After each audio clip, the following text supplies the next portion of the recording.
BK 꼰대들의 화끈한 토크쇼 낄끼 빠빠.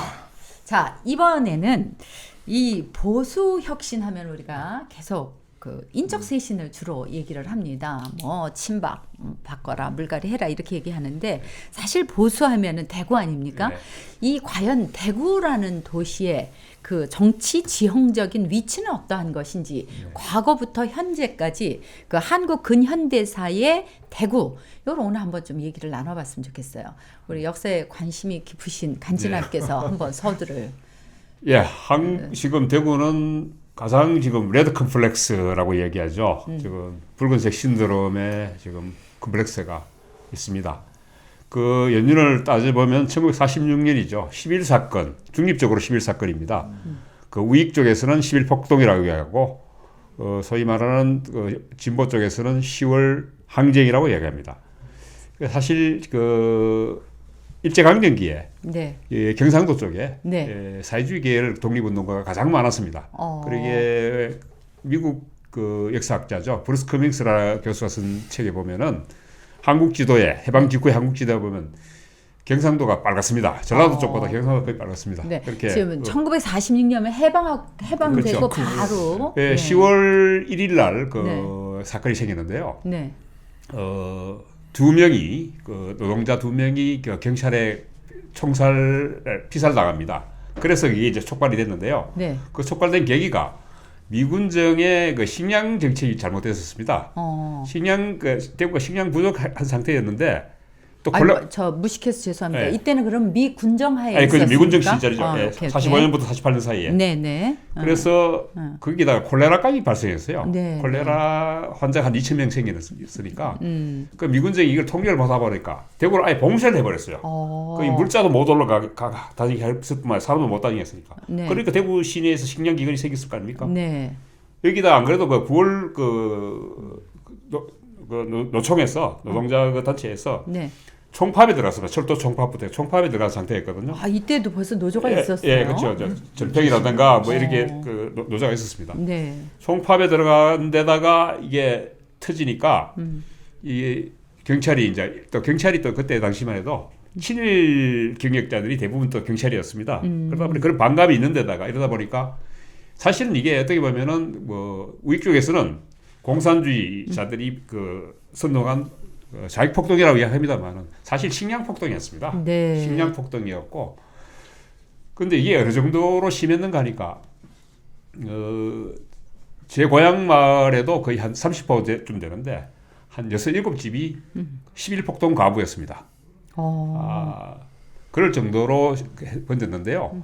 이게 거의 전국적으로 번졌습니다. 전국적으로 10월 한 중순까지 이게 그 미군정의 어떤 그 실정이죠, 사실은. 그렇게 갔었는데. 네. 그 사건 때 그 박정희 씨 형 박상희 씨라고 했습니다. 그 박정희가 가장 따랐던 형이 박상희입니다. 네네. 그래서 아마 박정희 전 대통령도 남로당 당원이 됐었죠. 그래서 아마 여순 반란 사건 때 그 공산당 내에 어떤 그 좌익분자들을 색출하는 숙군 작업이 들어갑니다. 네. 그래서 거의 한 당시 국군의 한 5% 정도인 4,700명이 숙군 내사 총살 당하거나 뭐 무기징역을 당합니다. 네. 그래서 박정희 전 대통령도 무기징역을 받았죠. 네. 무기징역을 받았는데 이게 다시 그 6.25가 터지면서 회복이 됐습니다. 그 후로 이 문제가 됐어서 하여튼 5.16 쿠데타가 일어나고 하여튼 대통령이 됐죠. 근데 대통령이 되는 과정에 있어서 가장 그 미국뿐만 아니고 국내에서도 박정희 전 대통령의 사상이 의심받았습니다. 이게 혹시 김일성과 같은 편이 되는 거 아닌가? 네. 그렇게 했었는데 실제적으로 북한에서 그 박정희 씨의 가장 형 박상희 씨와 가장 친했던 황태성이라는 사람을 난파 간첩으로 보냅니다. 난파 간첩으로 보내는데 김종필 씨가 당시에 중정부장인데 체포해서 나중에 총살시킵니다. 아예 만나지도 못하고. 네. 그럴 정도로 박정희 전 대통령이 그런 부분에 대한 이지에게 레드 컴플렉스를 확 심어놨죠. 자기의 어떤 그걸 면죄부를 받기 위해서 특히 반공을 국시로 삼았을 정도로. 네. 그러다 보니까 대구와 경북이 보수 우익의 어떤 본살이 되는 거죠. 그러니까 이제 설명 제가 좀. 조금 네. 네. 보충 설명. 아니 보충이 아니라 네. 네. 아주 뭐 상세하게 설명을 해주시는데 네. 이제 저는 뭐 전문가는 아니라서 이제 그 아까 말씀하신 11 사건 더불어서 이제 이 대구 경북의 정치 지형에 영향을 미쳤다는, 그러니까 사회주의 계열이 가장 많은 이 지역에서 네. 보수로 넘어오게 된 계기와 관련해서 하나 사건 더 이야기하시는 분이 네.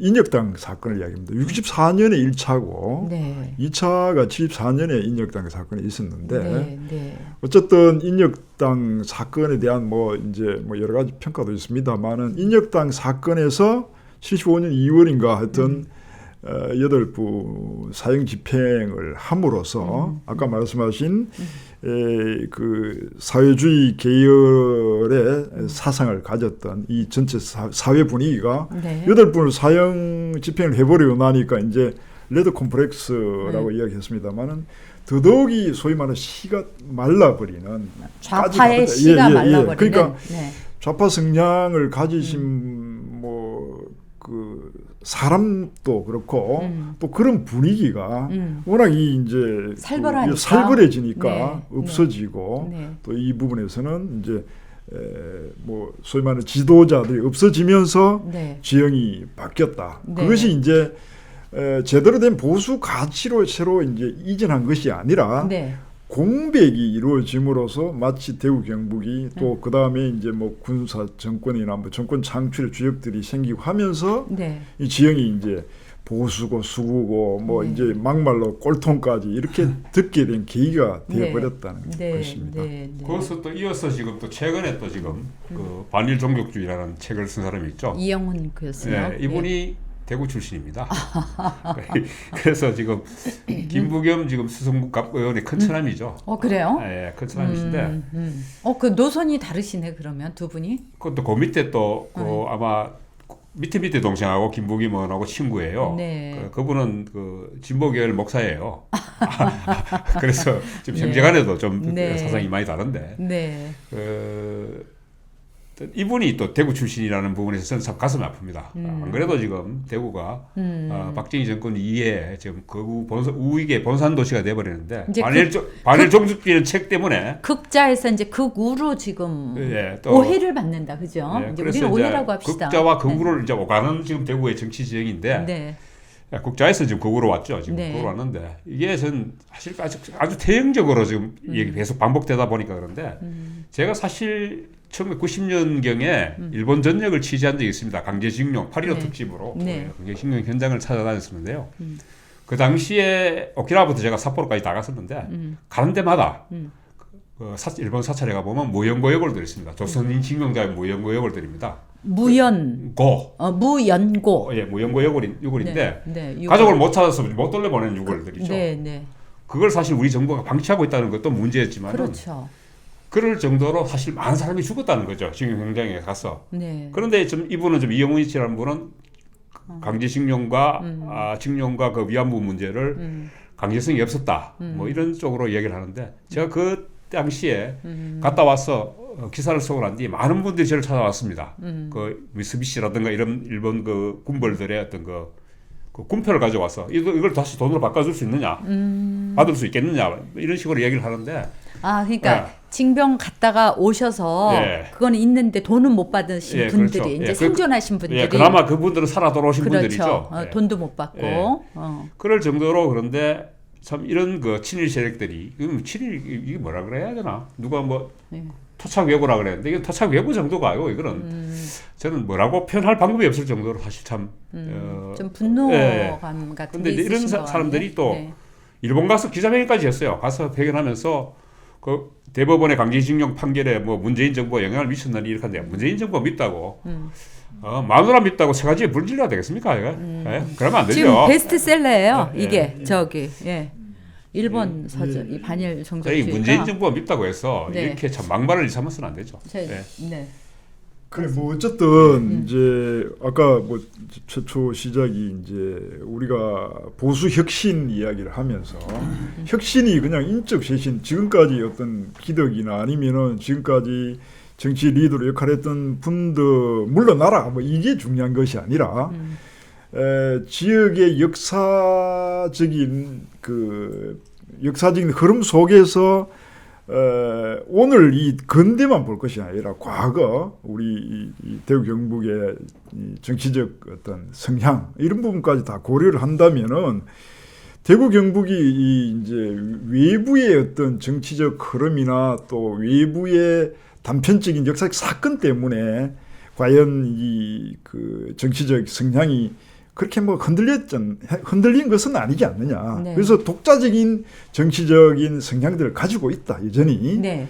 위에서는 뭐 이제 뭐 위에서 파도가 쳤다 하더라도 네, 아래 네. 심연에는 분명히 정치적 지형을 갖고 있다. 네. 저는 그 지형이 유교적 가치, 정말 염치도 알고 지킬 건 지키고 하는 네. 정말 제대로 된 보수적 가치를 가진 지역이 아닌가 이렇게 네.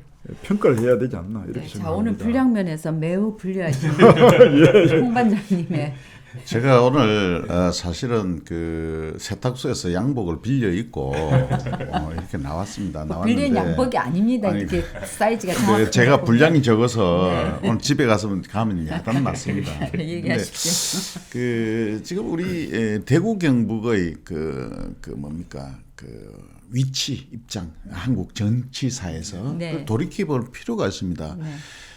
저는 건국 이후 건국전 일제 시대 때부터 대구 경북은 항상 그 우리 민족의 중심에 서 있었다고 생각합니다. 그게 또 자긍심이고 자부심입니다. 그래서 그런데 어쩌다가 지금 이 현대에 들어와서 이렇게 우리 대구 경북이 이렇게 나락으로 떨어졌나? 근데 그건 가치에 대해서 혼돈이 오는 것 같아요. 우리가 그 과거의 박정희 대통령 시절까지만 하더라도 정말 대구 경북이 조국 근대의 기수 역할을 했었다고요.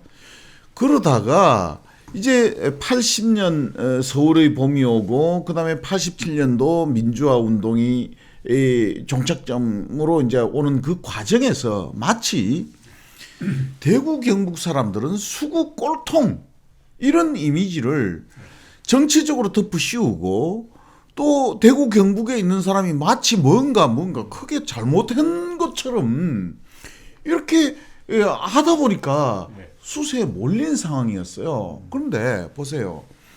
우리가 그 좌쪽은 진보 쪽은 뭔가 깨부수고 새롭게 막 이렇게 하려는 거예요. 그죠?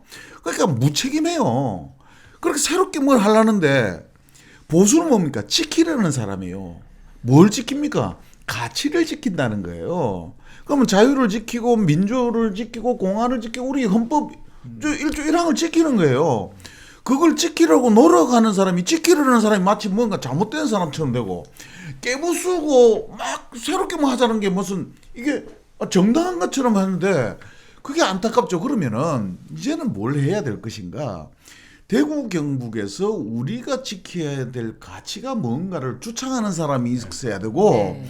그게 네. 정당하다는 것을 네. 우리가 드러내놓고 이제 네. 몸으로 표출해내야 돼요. 네. 근데 그게 네. 할 수 있는 게 뭐겠습니까? 가장 근접하게 할 수 있는 게 사회단체 운동도 좋지만은 정치적으로 입장을 확실히 하는 거예요. 그런데 지금 대구 경북의 국회의원들 비롯한 정치인 스탠스가 어중간해요. 확실하게 개혁으로 가든지 그러면 그게 아니면은 확실하게 우리가 우리의 가치를 지키든지 해야 되는데 지금 어중간한 지금 자세를 취하고 있으니까 남은 눈치만 보고 있죠. 오케이. 이거를 알겠습니다. 빨리 벗지 않으면은 네. 안 된다는 겁니다. 그럼 제가 먼저 잠깐만 하겠습니다. 제가 먼저 좀 해야 돼요. 그럼 먼저 하세요. 하세요. 아니 저 자, 홍 이게 반장님 여왕머리 필요한 예, 겁니다. 예. 자, 예, 조변 좋습니다. 하세요. 예. 홍 반장님이 말씀하신 그 이제 주장에 가치. 역사적 논구를 제가 몇 가지 어. 들겠습니다. 네. 우리가 1907년도에 이 서상돈 지역의 서상돈 님이 국제보상운동을 시작하셨습니다. 네. 아까 말씀하신 것처럼 한반도 역사의 중심이고 한반도 운명을 끌어가겠다는 그런 자긍심이 표현됐다고 봅니다. 네. 왜냐하면은 이렇게 어렵고 국가가 그때 뭐 지도자들이 정치인들이 잘못한 부분을 우리가 새롭게 이 지역에서 출발해서 새로 복구해 보겠다는 그런 네. 운동이었지 않습니까? 네. 그리고 또 1960년도에 2.28 운동, 민주화 운동입니다. 그 운동을 경북구에서 최초로 시작했지 않습니까? 그게 이 왜곡되어가고 독재화되어가는 이제 그 위의 정치들을 다시 네. 복구하는 운동을 대구에서 28이 시작했습니다. 네, 네. 또 하나 네. 아까 홍 반장님 말씀하신 것처럼 자유민주공화라는 가치, 보수의 가치. 네. 지금 뭐 보수의 가치가 어딘지 모르고 어느 지점에 보수의 가치가 있는지 뭐 극우인지 완전히 뭐 아나키즘까지 이야기되는 이런 스펙트럼 속에서 말씀하신 것처럼 자유민주공화라는 그런 보수의 제대로 된 가치를 주창한 운동, 지방분권 운동이 대구 경북이 효시입니다. 네. 우리 예. 그 우리 네. 우리 간지남께서 네. 말씀하셨던 것처럼 이 대구의 3대 운동, 국제보상 운동, 2.28 민주화 운동, 또 지방분권 운동 이것이 어디서 출발하고 어디서 지금 불붙고 있느냐? 대구 경북입니다. 대구 경북입니다. 예, 그 제가 역사적인 증거를 홍 반장님 네. 말씀하신 부분에 역사 증거를 들었습니다. 전뭐 깔때기를 해주셔서 고맙습니다. 근데 저는 사실 홍 반장님 의견이라든가 주변 이야기에서 사실 전적으로 공감합니다. 이 사실 지금 대구가 대구 산다는 것만으로 대구 사람인 것만으로 이 서울 가거나 전국에 나가면은 손가락질 받고 있습니다. 이걸 누가 이렇게 받게 만들었느냐? 정치인들. 소위 말하는 지역 정치인들 그리고 서울에 가서 소위 잘 나가는 TK들이 이렇게 만들었습니다. 네. 왜 대구 사람인 것만으로 우리가 죄인이 돼야 합니까? 이런 부분에서 대구 사람이라는 것으로 자긍심을 아무도 못 심어줬기 때문입니다. 네. 사실 지금 저는 태극기 부대 그 분들 나가시는 분들 그분들을 이해해줘야 된다는 이야기하는 분들도 있습니다. 물론 제가 그분들이 뭐 성경 기도로 나오고 이스라엘 기도로 나가는 거 못마땅합니다. 하지만은 그 사람들이 소외됐다는 거죠. 자기들이 했던 고생했던 보람들이 다 부정당하고 갈 데가 태극기 집회밖에 없는 거죠. 사실 그렇게 돼서 그 신자유주의의 그 피해라고 이야기도 합니다. 그런 분들이 자기의 역할이라든가 자기들의 어떤 그 공로가 다 부정당하니까 갈 데 거기밖에 없는 거죠. 네. 그런 부분에서 그 지역 정치인이라든가 지역 정치 지도자들이 과연 대구 사람들이 얼마나 그런 자긍심을 심어줬느냐. 그런 면에서 저는 지금까지 뭐 그 박근혜 붙들고 아직 그 이야기하고 있는 조원진 같은 이런 태행적인 인물들을 이제 집에 보내야 됩니다. 저는 그 박정희 박근혜 시대는 이제는 갔습니다. 소위 말하는 왜 그 조영창의 시대에 와야 되고 조영창 시대 알죠? 이미 나이 많으니까 지금 젊은 우리 후배들이 사실 해야 되고 조정의 시대가 와야 됩니다. 그 지금 그 새로 자라는 세대들이 어떤 자긍심을 가지고 대구가 자랑스러울 수 있는 그런 역사와 전통을 만들 수 있는 인물들이 네. 지역의 정치 지도자가 돼야 되지 않느냐 이렇게 생각합니다. 네. 오늘 갑자기 제가 웅변을 하게 됐네요. 네. 제가 아까 그 지방분권 운동 관련해서 이게 이제 결국은 보수의 가치로 네. 또 이 한반도의 운명을 새로 개척해야 된다는 차원에서 본다면은 이 국가 운영 체제를 새로 바꿔야 되고 국가 운영 체제를 바꾸낼 뿐만 아니라 그 바꿔낸 체제를 제대로 정착할 수 있도록 대구 경북이 시작해야 됩니다. 네. 그렇지 않고는 이 한반도 참으로 어려운 겁니다. 이런 주장을 할 수 있는 사람이 국회로 가야 되는데 네. 그래놓고 국회 가면 또 말을 안 해요. 이게 문제죠. 아니요, 그런 사람 국회 안 갔어요.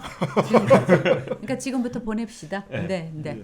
이번 4월 총선에서 우리 대구 경북민의 자긍심, 자존심을 한번 찾아봅시다. 어때요? 괜찮죠? 예, 네. 이번 수서 여기서 마치겠습니다. 끼끼 빠빠! 빠빠!